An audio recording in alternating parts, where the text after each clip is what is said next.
સ્વીટકોર્નની ભેળ અને ચેવડો તમે ઘણીવાર બનાવ્યો હશે. ચાલો, હું તમારા માટે લઈને આવી છું સ્વીટકોર્નની ખૂબ જ શાનદાર, મજેદાર, એકદમ નવી રેસિપી, જેને તમારો પૂરો પરિવાર હોંશે હોંશે પેટ ભરીને ખાશે અને છતાં પણ મન નહીં ભરાય. તો ચાલો જોઈએ એકદમ આસાન, સરળ રેસિપી, અને સાથે સાથે તમે 2-3 નવી ટ્રિક્સ પણ જોવા મળશે. તો હેલો ફ્રેન્ડ્સ, ધમુસ કિચન એન્ડ બ્લોગ પર તમારું સ્વાગત છે. ચાલો લીલી મકાઈની નવી રેસિપી જોઈ લઈએ. સૌથી પહેલાં આપણે લીલી મકાઈને શેકી લેવાની છે. મકાઈના છાલા કાઢ્યા વગર ગેસની ફ્લેમને એકદમ હાઈ પર રાખીશું અને આ રીતે કોઈ સ્ટેન્ડ મૂકી મકાઈને સરસ રીતે શેકી લેવાની છે. મકાઈને શેકવા માટે તમે કોઈ આવા સ્ટેન્ડનો ઉપયોગ કરી શકો છો અથવા સીધી પણ શેકી શકો છો, પણ આ રીતે જો કોઈ સ્ટેન્ડ હશે ને તો મકાઈને શેકવામાં એકદમ સરળતા રહેશે. જુઓ તો અહીંયા તમે જોઈ શકો છો કે જ્યાં જ્યાં પણ આપણને એવું લાગે કે અહીંયા કાચી રહી જાય એમ છે, એ બધી જ જગ્યાએ આપણે સાઈડ ફેરવીશું અને સરસ રીતે શેકી લઈશું. આ રીતે શેકતા મકાઈની ઉપરના જે છાલા છે એ કાળા પડી અને થોડા થોડા ખરવા પણ લાગશે. એમાં તમારે બિલકુલ ચિંતા કરવાની જરૂર નથી. મકાઈ જ્યારે શેકાઈને તૈયાર થશે ત્યારે તમે પણ ખરેખર નવાઈ પામી જશો કે શું આ રીતે પણ એકદમ સરસ રીતે મકાઈ શેકાઈ શકે. આપણે એકદમ સરસ કાળા થઈ જાય ત્યાં સુધી સરસ રીતે શેકી લેવાના છે. આપણને એમ લાગે કે કોઈ પણ જગ્યાએ હવે કાચી રહી નથી, એ સમયે આપણે ગેસની ફ્લેમને બંધ કરીશું અને મકાઈને થોડી વાર માટે ઠંડી થવા દઈશું. હવે મકાઈ થોડી ઠરી જાય એટલે આપણે એની ઉપરના છાલાને દૂર કરી લઈએ અને ત્યાર પછી એની ઉપરના રેસાને પણ દૂર કરી લઈશું. હવે મકાઈ એકદમ સરસ ચોખ્ખી થઈ ગઈ છે અને જુઓ એકદમ સરસ રીતે બફાઈ પણ ગઈ છે. અહીંયા હું તમને દાણા કાઢીને બતાવું. મકાઈ કાઢવા માટેની એક સ્પેશિયલ ટ્રીક પણ છે. જો મકાઈના દાણા કાઢવા માટે તમારી પાસે એનું મશીન ન હોય તો ચાકુની મદદથી પણ એકદમ સરળતાથી નીકળી જશે. સૌથી પહેલા આપણે કોઈ પણ એક લાઈનને આ રીતે એક સરખી કટ કરીશું અને એ જ રીતે એ લાઈનને આપણે બીજી બાજુથી કટ કરી લઈએ અને પછી ચાકુથી સહેજ અમથું પ્રેશર આપવાનું છે આ રીતે. તો અહીંયા બસ માત્ર એક જ લાઈનને આપણે ચાકુથી આ રીતે કાઢવાની છે. ત્યાર પછીની બીજી લાઈન તો એકદમ સરળતાથી નીકળી જાય છે. જુઓ આ રીતે હાથની મદદથી એને થોડી વિરુદ્ધ દિશામાં પ્રેસ કરવાની, જેથી એકદમ સરસ રીતે આખી લાઈન નીકળી જશે. અહીંયા હું તમને એક તોડીને બતાવું. જુઓ અહીંયા મકાઈના જે દાણા છે એ એકદમ સરસ પરફેક્ટ રીતે કૂક થયેલા છે. હવે આ અલગ કરેલા દાણાને આપણે થોડા ક્રશ કરી લઈશું. તમે ઈચ્છો તો આ દાણાને આ રીતે ચાકુની મદદથી ચોપિંગ બોર્ડ ઉપર જ સરસ રીતે ક્રશ કરી શકો છો. અને જો આ રીતે ન ફાવે તો તમને એક બીજી રીત પણ બતાવું છું, જેનાથી એકદમ સરળતાથી ખૂબ જ ઇન્સ્ટન્ટથી તમે મકાઈને ક્રશ કરી શકશો. જુઓ એના માટે મેં અહીંયા ચોપર લઈ લીધું છે અને દાણાને ચોપરમાં ટ્રાન્સફર કરી દીધા છે. આપણે આ મકાઈના દાણાને થોડા અધકચરા રહે એ રીતે ક્રશ કરવાના છે. તો ઢાંકણ ઢાંકીશું અને સરસ રીતે ક્રશ કરી લઈશું. જુઓ અહીંયા આપણે મકાઈને આ રીતે એકદમ સરસ અધકચરી રહે એ રીતે ક્રશ કરી લીધી છે. જો તમારી પાસે ચોપર અવેલેબલ ન હોય તો મકાઈને ક્રશ કરવા માટે તમે મિક્સર જારનો પણ ઉપયોગ કરી શકો છો, પણ મિક્સર જારની અંદર તમારે ક્રશ કરવામાં બહુ વધારે ધ્યાન રાખવું પડશે. થોડું વધારે મિક્સર ચાલી જશે તો આમાંથી બધો જ રસ નીકળી જશે અને પેસ્ટ જેવું બની જશે. જેથી શક્ય હોય તો તમારે હાથની મદદથી ચાકુથી અથવા તો આ રીતે ચોપરથી ક્રશ કરી લેવાનું. તૈયાર થયેલી મકાઈને આપણે એક મિક્સિંગ બાઉલમાં કાઢી લઈએ. હવે આપણે આ મકાઈની અંદર થોડા મસાલા કરી લઈશું, જેમાં સૌથી પહેલાં ઉમેરીશું ખૂબ જાજી બધી ઝીણી સમારેલી કોથમીર. કોથમીરનો આમાં ટેસ્ટ પણ ખૂબ સરસ આવશે અને એનાથી દેખાવ પણ ખૂબ સરસ બનશે. ત્યાર પછી લીલા મરચાંના ટુકડા ઉમેરીશું, ઝીણા ઝીણા સમારેલા.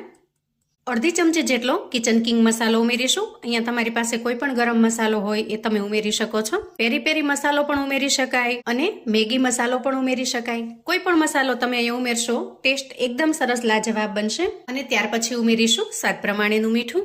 થોડી અમથી 5 ચમચી જેટલી હળદર ઉમેરીશું કલર માટે. અડધી ચમચી જેટલો આપણે અહીંયા ચાટ મસાલો ઉમેરીશું.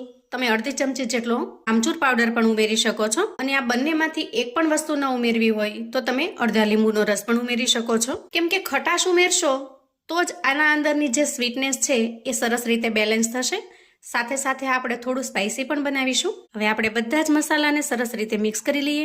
તીખાશ માટે મેં જે અહીંયા લીલા મરચાં ઉમેર્યા છે એ થોડા સ્પાઇસી છે, તેથી તીખાશ એકદમ સરસ રીતે બેલેન્સ થઈ જશે. તો ખાસ કરીને તમે જ્યારે બનાવો ત્યારે એના અંદર જે લીલું મરચું ઉમેરો એ થોડું તીખું જ લેવાનું, કેમ કે આપણે અહીંયા લાલ મરચાંનો ઉપયોગ નહીં કરીએ. અહીંયા તમે કોથમીરની જગ્યાએ એકદમ ઝીણા સમારેલા પાલકના પાન પણ લઈ શકો છો. એનાથી પણ ખૂબ સરસ ટેસ્ટી બનશે. અથવા તો બંને વસ્તુ ભાવે તો બંનેને પણ એડ કરી શકો છો.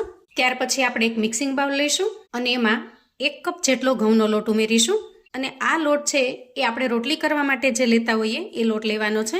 હવે લોટની અંદર આપણે સ્વાદ પ્રમાણે મીઠું ઉમેરી દઈએ અને અડધી ચમચી જેટલું આખું જીરું લઈશું. જીરુંને આપણે હાથથી એકદમ સરસ રીતે મસળીને ઉમેરી દેવાનું છે, જેથી એકદમ સરસ રીતે લોટમાં મિક્સ પણ થઈ જશે અને એની સુગંધ પણ ખૂબ સરસ આવશે. અહીંયા તમે આખા જીરાની જગ્યાએ અજમો પણ લઈ શકો છો, અડધી ચમચી જેટલું. ત્યાર પછી અંદાજે 2 ચમચી જેટલું આપણે ઘી લઈશું. અહીંયા તમે તેલ, ઘી, બટર કોઈ પણ લઈ શકો છો. જે સ્વાદમાં તમને વધારે અનુકૂળ આવે એનો ઉપયોગ કરી શકો છો. હવે આપણે થોડી ઝીણી સમારેલી કોથમીર ઉમેરી દઈએ અને બધી જ વસ્તુને સરસ રીતે મિક્સ કરી લઈએ. ત્યારે આપણે થોડું થોડું પાણી કરી એકદમ સરસ સેમી સોફ્ટ લોટ બાંધી લેવાનો છે, જે બહુ કઠણ પણ ન હોય અને સાવ ઢીલો પણ ન હોય. એ રીતે એકદમ સરસ સેમી સોફ્ટ લોટ બાંધીને તૈયાર કરી લીધો છે. હવે આપણે લોટને ઢાંકી થોડી વાર માટે રેસ્ટ થવા દઈએ. અહીંયા અંદાજે 5 મિનિટ પછી લોટ સરસ રીતે રેસ્ટ થઈ ગયો છે, તો થોડું તેલ લઈએ અને લોટને સરસ રીતે કૂણવી લઈએ. હવે આપણે એમાંથી લુવા કરી લઈશું. અહીંયા લુવાની સાઈઝ આપણે થોડી મોટી રાખીશું, પણ જો તમારે પરોઠા થોડા નાના બનાવવા હોય, નાના મિની સાઈઝમાં બનાવવા હોય, તમે આનાથી અડધો લોટ પણ લઈ શકો છો, એટલે કે નાનો લીંબુની સાઈઝનો લુવો પણ લઈ શકો છો આ રીતે. હવે આપણે લુવાને આ રીતે ચોપિંગ બોર્ડ ઉપર અથવા તો પાટલી ઉપર સેટ કરીશું અને એકદમ સરસ રાઉન્ડ શેપમાં લઈ લઈશું. જે રીતે આપણે ભાખરી કે રોટલીના લુવા કરતા હોઈએ એ રીતે તૈયાર કરી લઈએ. ત્યાર પછી થોડો લોટ સ્પ્રિંકલ કરી દઈએ અને લુવાને લોટની અંદર ડીપ કરી લઈએ અને સરસ રીતે વણી લઈએ. અહીંયા લોટ આપણે એકદમ સરસ સેમી સોફ્ટ બાંધેલો હોવાથી નીચે બિલકુલ નહીં ચોટે, જેથી વારે વારે તમારે લોટ લેવાની જરૂર નહીં પડે અને એકદમ સરસ રીતે કોઈ પણ જગ્યાએ જાડું કે પાતળું ન રહે એ રીતે આપણે લંબગોળ શેપમાં વણી લઈશું. અહીંયા તમે ચોરસ શેપમાં પણ વણી શકો છો. ત્યાર પછી થોડું બટર લઈશું અને આ રીતે હાથની મદદથી સરસ રીતે સ્પ્રેડ કરી લઈશું. અહીંયા તમે બટર, ઘી, તેલ કોઈ પણનો ઉપયોગ કરી શકો છો અને જો કોઈ પણ વસ્તુ ન ઉમેરવી હોય તો તમે સ્કીપ પણ કરી શકો છો, બિલકુલ ઓપ્શનલ છે. પણ આ રીતે બટર કે ઘી ઉમેરશો ને તો ટેસ્ટ ખૂબ સરસ બનશે. અંદરથી એકદમ સરસ ક્રીમી, ખૂબ જ મસ્ત લાગે એવો ટેસ્ટ બને છે. ત્યાર પછી ઉમેરીશું આપણે તૈયાર કરેલું સ્ટફિંગ. વાહ, જુઓ સ્ટફિંગ પણ કેટલું સરસ દેખાઈ રહ્યું છે. અહીંયા તમે સ્ટફિંગમાં એક્સ્ટ્રા તરીકે જો ઉમેરવું હોય તો થોડું પનીર પણ ઉમેરી શકો છો, એનાથી એકદમ સરસ રીચ ટેસ્ટ બનશે. અહીંયા અંદાજે આપણે 3 થી 4 ચમચી જેટલું સ્ટફિંગ લેવાનું છે અને ત્યાર પછી હાથની મદદથી એને સરસ રીતે ફેલાવી દેવાનું છે. સ્ટફિંગને આપણે આ રીતે વચ્ચે વચ્ચે જ રાખવાનું છે, કિનારીએ નહીં રાખીએ, કિનારી ખાલી રાખવાની છે. જુઓ અહીંયા મિશ્રણ આપણે એકદમ પરફેક્ટ રીતે ફેલાવીને તૈયાર કરી લીધું છે. હવે જે ટ્રીક છે એ ખાસ તમે ધ્યાનથી જોજો. જુઓ, સૌથી પહેલાં નીચેનું પડ લઈશું અને એને વચ્ચે સુધી લઈ જશું આ રીતે અને હાથથી થોડું થોડું હળવા હાથે પ્રેસ કરીશું. ત્યાર પછી જે સાઈડની કિનારી છે એને પણ ફોલ્ડ કરી લઈએ અને વચ્ચે સુધી લાવી દઈએ. એ જ રીતે આ જે સામેની કિનારી છે એને આપણે એના ઉપર લઈ લેવાની છે અને ત્યાર પછી જે આ ઉપરનું પડ છે એ પડને આપણે ફોલ્ડ કરવાનું છે આ રીતે.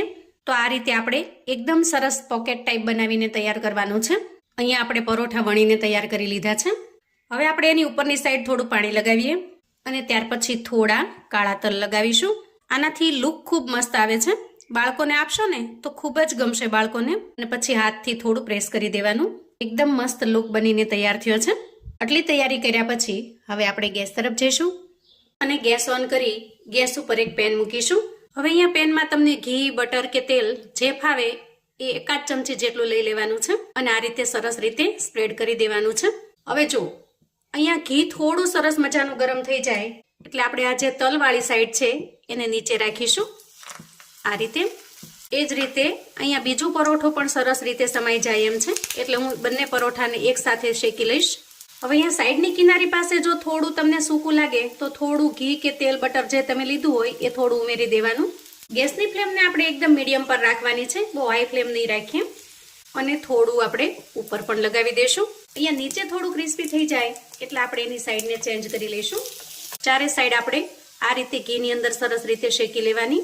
તો જુઓ એકદમ ટેસ્ટી એવી મકાઈની આ રેસીપી બનીને તૈયાર છે. આ રેસીપીને તમે મકાઈના પરોઠા પણ કહી શકો. હું તો આને મકાઈના સ્ટફ પરોઠાથી જ ઓળખું છું, પણ તમે આને શું કહેશો એ મને ચોક્કસથી જણાવજો. અહીંયા હું તમને એક કટ કરીને બતાવું છું. જુઓ, જોતા જ ખાવાનું મન થઈ જાય એટલા મસ્ત ટેસ્ટી બન્યા છે, એકદમ યમી લાગે છે. બાળકો તો ખરેખર આ નાસ્તો જોઈને ખૂબ જ ખુશ થઈ જવાના. વાહ, જુઓ, એકદમ સરસ લાજવાબ ટેસ્ટી આ પરોઠાને તમે સવારે કે સાંજે નાસ્તામાં બનાવી શકો છો. સાંજે રાત્રે હળવી ભૂખમાં જો ડિનર ન બનાવવું હોય તો તમે આ પરોઠા બનાવીને તૈયાર કરી શકો છો અને બાળકોને લંચ બોક્સ કે ટિફિન બોક્સમાં પણ આપી શકો છો. તો મિત્રો, આવું અવનવું જાણવા માટે અને મને સપોર્ટ કરવા માટે ચેનલ પર જો તમે નવા છો તો પ્લીઝ ચેનલને સબસ્ક્રાઈબ કરજો. વિડીયો ગમે તો લાઈક અને શેર કરજો.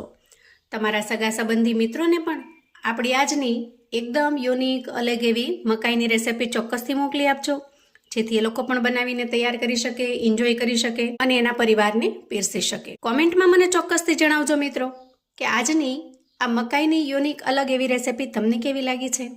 ફરી મળીશું એક નવી રેસિપી સાથે. ત્યાં સુધી આવજો મિત્રો.